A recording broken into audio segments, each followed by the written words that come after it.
KTM computer ரயிலின் மகளிருக்கான கோச்சில் துன்புறுத்தப்பட்ட 72 வயது பள்ளி முன்னாள் ஆசிரியருக்கு KTMB தனது அனுதாபத்தை தெரிவித்துள்ளது. கடந்த சனிக்கிழமை புக்கிட்பாடா நிலையத்திலிருந்து ஷா ஆலம் நோக்கி பயணித்த போது இச்சம்பவம் நிகழ்ந்ததாக தெரிவிக்கப்பட்டுள்ளது. இதனை அடுத்து சம்பந்தப்பட்ட மாதவின் மகள் லீ தமது முகநூல் பதிவில் ஆதங்கத்தை வெளிப்படுத்தியுள்ளார். கிள்ளான் செல்லும் ரயிலில் ஏறிய பிறகு பெண்கள் மட்டுமே செல்லும் கோச்சில் அமர்ந்திருந்த இளைஞர்களின் தகாத நடவடிக்கைகளை தமது தாயார் எதிர்கொண்டதாக அவர் பதிவிட்டுள்ளார்.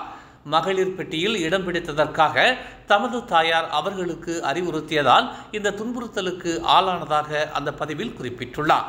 இதனை அடுத்து KTMB வாடிக்கையாளர் சேவை பிரிவு ஏற்கனவே பாதிக்கப்பட்ட முதிய பெண்மணியின் மகளை தொடர்பு கொண்டு பேசியதாக தெரிவித்துள்ளது. குவந்தான் ஜலான் ஹாஜி அமாட் அருகே புக்கிட் காலிங்கில் நடைப்பயணம் மேற்கொண்ட போது 32 வயது லாஜிஸ்டிக்ஸ் நிறுவன ஊழியர் ஒருவர் நேற்று மூச்சு விடுவதில் சிரமம் ஏற்பட்டு உயிரிழந்தார். தீயணைப்பு மற்றும் மீட்புத்துறை ஊழியர்கள் பாதிக்கப்பட்டவரை ஸ்ட்ரெச்சரை பயன்படுத்தி கீழே கொண்டு வந்தனர்.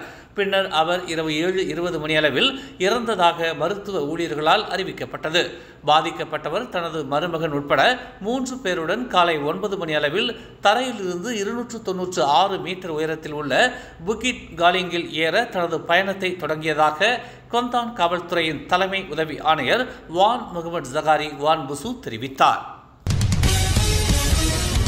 அரசு துறைகள் மற்றும் நிறுவனங்களை உள்ளடக்கிய பெரிய அளவிலான சீர்திருத்தங்கள் இம்மாதம் மேற்கொள்ளப்படும் என்று பிரதமர் டதஸ்ரீ அன்வார் இப்ராஹிம் தெரிவித்துள்ளார். பொது சேவையின் செயல்திறனை மேம்படுத்துவதற்கான யுத்தியை உருவாக்குவதற்காக அரசாங்கத்தின் தலைமைச் செயலாளர் ஷம்சுல் அஸ்ரி அபுபக்கார் மற்றும் பொதுச்சேவைத்துறையின் தலைமை இயக்குநர் வான் அமாட் தஹ்லான் அப்துல் அசீஸ் ஆகியோரை விரைவில் தாம் சந்திக்க உள்ளதாக அவர் தெரிவித்துள்ளார். அரசு துறைகள் மற்றும் நிறுவனங்களின் ஒருங்கிணைப்பு தொடர்பான சீர்திருத்தங்கள் ஒன்றுடன் ஒன்று பணியிடங்கள் தொடர்பான பிரச்சினைக்கு தீர்வு காணப்படாததால் திருப்திகரமாக இல்லாத நிலையில் இருப்பது கண்டறியப்பட்டதை அடுத்து இம்முடிவு மேற்கொள்ளப்பட்டதாக அவர் கூறினார். கடந்த சனிக்கிழமை சபாவில் நடந்த பாஸ் கட்சியின் மாநாட்டில் அதிக அளவில் இளைஞர்கள் கலந்து கொண்டதை வைத்து மாநிலத்தில் முதல் இடத்தை பெறுவதற்கு பாஸ் கட்சியின் தலைவர் அப்துல் ஹடி அவாங் கனவு காண்பது நடக்காது என்று மலேசிய சபா பல்கலைக்கழக கல்வியாளர் ரோம்சி அயோங் தெரிவித்துள்ளார். ஹாடிக்கு இது போன்ற அபிலாசைகள் இருப்பதில் தவறு இல்லை என்றாலும் அடுத்த ஆண்டு தேர்தலுக்கு செல்லும் சபா வாக்காளர்களின் விருப்பங்களுக்கு ஏற்ப தனது கட்சியின் சித்தாந்தம் இருப்பதை முதலில் உறுதி செய்ய வேண்டும் என்று அவர் நினைவுறுத்தினார்.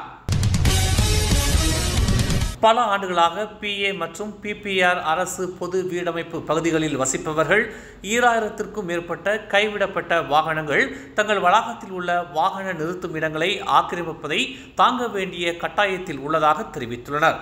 இந்த எண்ணிக்கையில் மொத்தம் 888 கார்கள் உள்ளதாகவும் மீதமுள்ளவை மோட்டார் சைக்கிள்கள் என்றும் அவர்கள் குறிப்பிட்டுள்ளனர். கைவிடப்பட்ட வாகனங்களின் எண்ணிக்கை ஒவ்வொரு ஆண்டும் அதிகரிக்கிறது என்றும் எனவே DPKL உள்ளிட்ட அதிகாரிகளிடம் இவ்விஷயங்களை எழுப்ப வேண்டிய கட்டாயம் ஏற்பட்டுள்ளதாகவும் கூட்டரசு பிரதேசத்தின் கோலாலம்பூர் PA மற்றும் PPR அசோசியேஷன் கூட்டணியின் தலைவர் இஸ்மாயில் ஷாரி தெரிவித்துள்ளார். கோத்தபாரு RBI ஜெயா கனோப்பி ஜலான் சலோர் பசிர்மாஸ் என்ற இடத்தில் நேற்று மோட்டார் சைக்கிள்கள் நேருக்கு நேர் மோதியதில் 2 உயிரிழந்தனர்.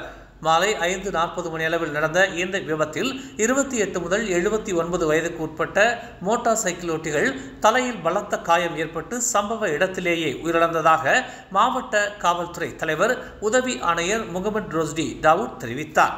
முதல் கட்ட விசாரணையில் வஹாப் சேவிலிருந்து கம்போங் பென்டேக் நோக்கி சென்று கொண்டிருந்த போது மோட்டார் சைக்கிள் சறுக்கி எதிர்பாதையில் நுழைந்து மற்றொரு வாகனத்தின் மீது நேருக்கு நேர் மோதியதாக அவர் கூறினார். மோதலின் தாக்கத்தில் பாதிக்கப்பட்ட இருவரும் தங்கள் மோட்டார் சைக்கிள்களில் இருந்து சாலையில் தூக்கி எறியப்பட்டதாக அவர் ஒரு அறிக்கையில் கூறினார். மேலும் செய்திகளை தெரிந்து கொள்ள தமிழ் மலர் நாளிதழை பாருங்கள். எங்களோடு இணைந்திருக்க மலர் டிவியை பதிவு செய்து கொள்ளுங்கள். உறவுகள் மகிழ்ந்திட விருப்பம் மற்றும் பகிர்வு சேவையை சொடுக்கிடுங்கள்.